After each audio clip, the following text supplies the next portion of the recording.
Uyg'ur kishilik huquq qurilishi va Amerika Uyg'ur birlashmasining faoliyatlari Amerika Avam palatasiga sunilgan Uyg'urlarga aloqador ikki qonun loyihasi uchun faoliyat olib bordi.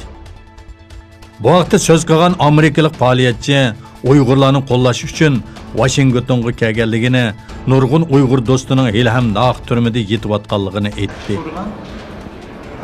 Mening Uyg'ur do'stlarim, qarindoshlarim ko'p.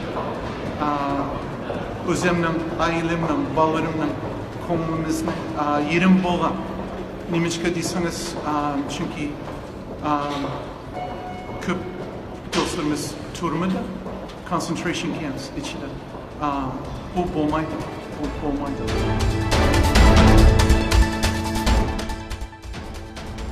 Xitoyning Hong Kong alayda ma'mur rayonida xalq jinoyatchilarini Xitoyga qaytarishga ruxsat qilinadigan bir qonun loyihasiga qarshi keng ko'lamlik namoyish berayotgan bo'lsa-mu, lekin Hong Kong doiralari bu qonun loyihasidan voz kechmadi.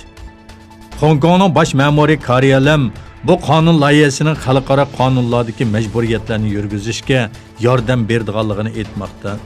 Lekin bu qonunga qarshi 10 minglagan kishi hukumat binosi oldida to'planib noroziligini bildirishdi. Bu qonun loyihasining Hong Kongda erkinlikka cheklama qo'ydiganligi, buning o'qituvchilar va faoliyatchilarga ta'sir ko'rsatadiganligidan andish qilmoqda. Turkiston agentligining xabar qilishicha, Xitoy doiralari Sharq Turkistonda har qaysi shaharlardagi boshlang'ich va o'rta maktablarga 9 ming Xitoy o'qituvchi oladiganligini bildirdi. Xitoy doiralari Uyg'ur tilini ma'rif sistemasidan butunlay siqib chiqargandan keyin nurg'un Uyg'ur o'qituvchini 200 michi degan bahona bilan yig'ilish lagerlariga qamadi. 2019-yilning boshlaridan buyon Uyg'ur bolalarga bo'lgan assimilatsiyani tezlatish uchun 9 ming Xitoy o'qituvchi oladiganligini e'lon qildi. Ularning ko'pinchisining Uyg'urlar to'plashib o'ltiraqlashgan va milliy madaniyat asosi kuchli bo'lgan Qashqar, Xotan va Otish qatorliq joylarga o'rnashtirilganligi ma'lum. Xinjiang gazetining 7-iyundagi sonida bu Xitoy o'qituvchilarining 1842 nafarining yaslilarga, 4058 nafarining boshlang'ich maktablarga va qolganlarining bo'lsa o'rta maktabga o'rnashtirilganligi e'lon qilindi. Xitoyning Janubiy Afrikadagi portlarga mablag' selish orqali faqat iqtisodiy va savdo manfaatlarga erishish bilan qolmasdan, balki yana harbiy nopozga erishishga urinishning rayondagi Amerika nopoziga va Afrika davlatlarining egilik huquqiga yoshirin taqdid shakllantirayotganligi ilgari surildi.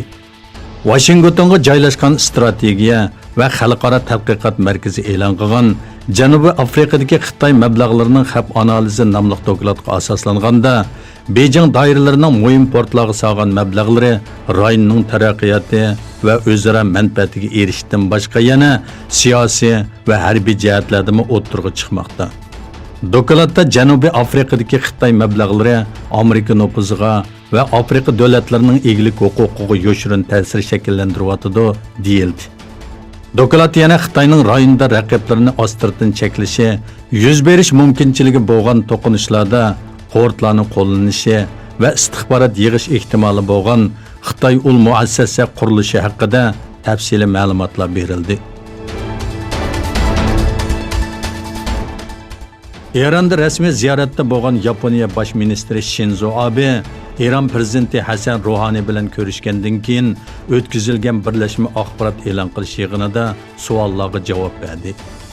Eron prezidenti Ruhani Eronning Amerikani o'z ichiga olgan hech bir davlatga qarshi urush boshlagan taraf bo'lmaydiganligini ta'kidladi. Lekin Eronga qarshi bir urush bo'lsa, buningga keskin inkas qaytaradiganligini bildirdi.